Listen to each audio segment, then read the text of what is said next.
Accelerator altered the weight of one electron and therefore destroyed our universe and shifted us into the universe that's directly next to it. There's a fluctuation in our reality of actually things that are real to us but are different in other realities. There's a consistent fluctuation, and I think this fluctuation is known as Mandela effect. This was happening in 2016. Shortly after this video went viral, the genius kid disappeared. No updates, no interviews, nothing. For years, the internet searched for answers. What happened to Max Lowen, the kid who said CERN broke reality?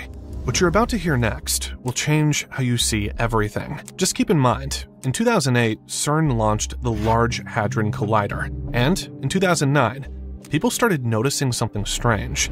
Memories that didn't match reality. What happened was we made this universe sort of out of balance, and our universe... Because of the collider, the super collider? Yeah, we altered the weight of a single electron, which I believe shifted us into a parallel universe. This is our original timeline, right? But as soon as this starts, we are infinitely catapulted into an infinite number of parallel universes. In 2008, scientists at CERN launched the Large Hadron Collider, the most powerful particle accelerator ever built. It smashes atoms together at almost the speed of light, searching for the fundamental code of the universe. Some physicists even warned it could open microscopic black holes or distort space-time itself. And then, barely a year later, something even stranger happened. Thousands of people began remembering Nelson Mandela, dying in prison in the 1980s, but he actually died in 2013. Entire groups shared the same false memory. Soon after, a large segment of the population started noticing the same thing. Logos, movie lines, and even historical events remembered differently than they actually were. Guys, every time I work on a video like this, I get chills. The next part might break your sense of reality, but before we get there, let me tell you something that might change your future. We all know that AI is reshaping the job market rapidly. Nearly half of workers worldwide fear unemployment due to AI and technology. Customer service, marketing, software, finance, no industry is untouched. But the real issue is that people are still living in a bubble. They still think they won't get affected until it hits them like a truck. So the original universe is mirror, mirror on the wall. Mirror, mirror on the wall. Transferred to universe is magic mirror on the wall. Magic mirror on the wall. Who is the fairest one of all? So we are now not in the same universe that we were in when Mirror, Mirror on the Wall was a part of a film. Well, that's what I'm theorizing, yeah. So we're in a different universe. Exactly. Infinite number of zeros, 1% difference. Right. And that 1% difference is large on our scale. After this video, Max appeared again, this time giving a presentation where he talked about a device he had built. Everything is just a frequency of energy. All of the energy in the universe is already here. It just needs to be transferred into a form in which he can use it. I had finished creating a device that takes wasted electromagnetic energy from all around us and converts it into electrical. Voila! Free energy. Well, this is a sensitive topic. Free energy. I don't know if Max's device actually worked or not, but I do know one thing. After years of research for this channel, I've come across countless stories of people who claim to invent similar zero-point or free energy devices. And almost every time, they were ridiculed, silenced, or simply disappeared from the public eye. And honestly, it's not hard to see why. Just think about it. A working device like this could threaten entire industries overnight. After all this came silence. For the next 3 years, Max went completely quiet. So did his family. Nothing was posted on social media until April 22nd, 2020, when a message suddenly appeared on Max's Facebook page. I like to build things. I want to change the world and make it a better place. I also hope to inspire. I searched all over the internet, and Max is alive. Thank God. But even so, that long silence is hard to ignore. Maybe he said something that wasn't supposed to be public. Let's take a closer look at what he actually said in that video, because it's surprisingly interesting. Universes and infinite parallel universes constantly being created is literally flow of reality and time as we know it. So, technically there's a universe in which God can exist, right? So, like, as your book suggests, God is everything because of E equals MC squared. Literally, God is within and can be everything. What Max was describing here sounds complex, but in simple terms, he believed reality is not fixed. Instead, new versions of the universe are created every second, branching out from every possible event or decision. It's similar to what David Deutsch, a leading quantum physicist from Oxford, has argued for decades, that quantum mechanics naturally leads to the idea of parallel universes, all existing side by side. In one universe, you're watching this video. In another, maybe you click something else. Max takes that same idea and pushes it even further, suggesting that these universes are not just possible, but constantly being born as time flows forward. In his view, each vibration, each particle movement spins off an entirely new timeline. As every electron spins, we are infinitely catapulted into an infinite number of parallel universes. And somewhere infinity down the line, here's our universe, right? And then we're constantly shifting into alternate universes as we speak. In other words, reality isn't a single movie playing from start to finish. It's millions of versions of the same movie, all happening at once. This isn't far from ideas explored by Michael Talbot, author of The Holographic Universe, who suggested that our reality could be a projection, where every piece contains the whole and infinite variations can exist simultaneously. Max also touches on the paradox of infinity, saying that even infinity can have levels. That's actually a real concept in mathematics, known as Aleph Null, used by Georg Cantor to describe different sizes of infinity. It might sound abstract, but what Max was trying to express is that our universe might be infinite, yet still exist inside a larger infinite structure. Imagine it like this, right? There's one line, and then a fraction closer, and a fraction smaller is the next line. And then a fraction closer and a fraction smaller is the next line, so on, so on, so on. Till eventually we get this sort of thing. It's a little bit like this. Now, that's infinity in a confined space because there's nothing here or here, because this is still there. But what happens when you add a line here? Now, that is actually still infinity, because it's still in the same place, but it's not in a confined space, you may say.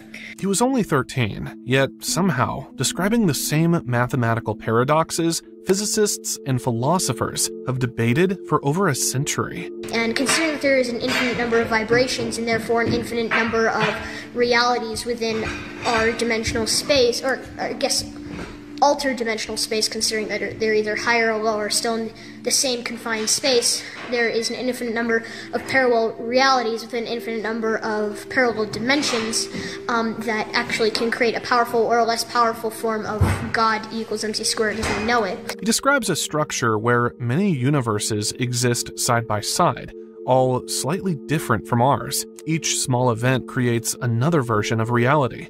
This idea matches the many worlds interpretation first proposed by physicist Hugh Everett in the 1950s. According to this theory, the universe doesn't collapse into one outcome. It splits into all of them. What we call reality is just the version we happen to observe. You see, we are moving relative to our universe, and then our universe destroyed, so now the universe started to move, or I guess our parallel universes, our multiverse started to move parallel to us because we were out of alignment and just destroyed everything. So technically, the universe didn't change, we did. He talks about infinite versions of the universe, some nearly identical, others completely different. This view also appears in the work of Itzhak Bentov and Michael Talbot, who both suggested that everything in existence is connected through vibration and energy. If reality is built from frequencies, then consciousness could be part of the same system, not separate from it. What we perceive as one universe might just be one frequency among infinite others. Here, he links infinite universes to quantum uncertainty, the principle that measurement changes what's being observed. In quantum physics, particles exist in multiple states until an observation fixes one of them. On a larger scale, that could mean reality itself forms as it's observed. The concept is difficult, but the logic is simple. If every possible outcome happens somewhere, then small differences between realities are not mistakes. They're how existence naturally works. This leads us to Itzhak Bentov, a researcher who tried to connect consciousness and physics. We don't see light which is beyond UV and beyond infrared. We hear only a limited scale of vibrations. All our senses are limited. So, with these limited senses, we naturally are seeing through a very narrow kind of tube or very narrow slit in the total reality there is. Bentov explained that as the human nervous system evolves, that narrow slit of perception slowly opens, revealing more of the total reality that already exists around us. But some people experience that opening suddenly. Well, I suggest that you find them in mental hospitals, in nut houses. And the reason for that is that these people, they live in a different reality, in a reality which is very changed, so naturally they can't function very well. So the only safe place, only good place for them would be the mental hospital. He said that some of the individuals we call mentally ill might simply perceive more of reality than the rest of us. Their senses have expanded faster than their minds can integrate. When that happens, society calls it schizophrenia. Bentov called it a premature step in evolution. We can take an example. Say, a family sitting at dinner table, say there's a kid, maybe 15 years old, 16 years old. He looks up and suddenly he says to his mother, "Hey, Ma, look at there's our dead grandmother is standing in the corner."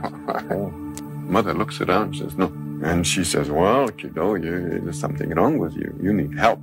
You're crazy." So you're crazy. So she takes him off to the friendly neighborhood psychiatrist. Psychiatrist says, "Oh, young fella, you're in troubles." And then he writes out a little prescription for a little Thorazine or electroshock or whatever. And pretty soon, in a matter of 2 weeks, kid is back in shape, very normal. And what you would say is that there's a good chance that that kid is seeing. Very good chance that the kid has a spontaneous opening of his senses. So that the evolution has been rushed up or hurried up? Yeah. For him, these spontaneous openings were not delusions. They were glimpses into layers of existence beyond ordinary human awareness. And strangely, this connects to another thinker who explored similar ideas, not through science, but through imagination. In 1977, writer Philip K. Dick stood before an audience in Metz, France, and made a claim that sounded unbelievable, that our reality had been rewritten.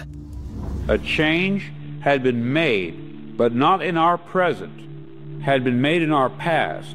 A variable was changed, reprogrammed as it were, and that because of this, an alternative world branched off, became actualized instead of the prior one. He described a kind of sideways shift in time, a lateral change, where the past itself is altered, and people continue living in the new version without realizing it.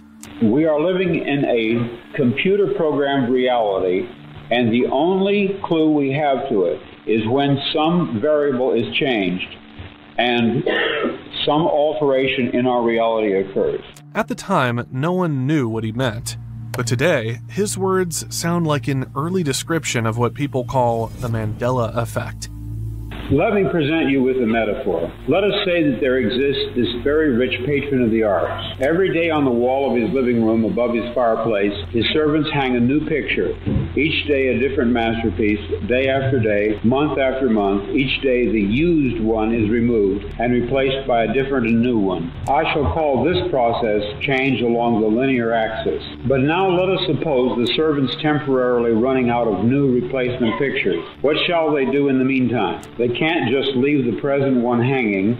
Their employer has decreed that perpetual replacement, that is to say, changing the pictures, is to take place. So they neither allow the current one to remain, nor do they replace it with a new one.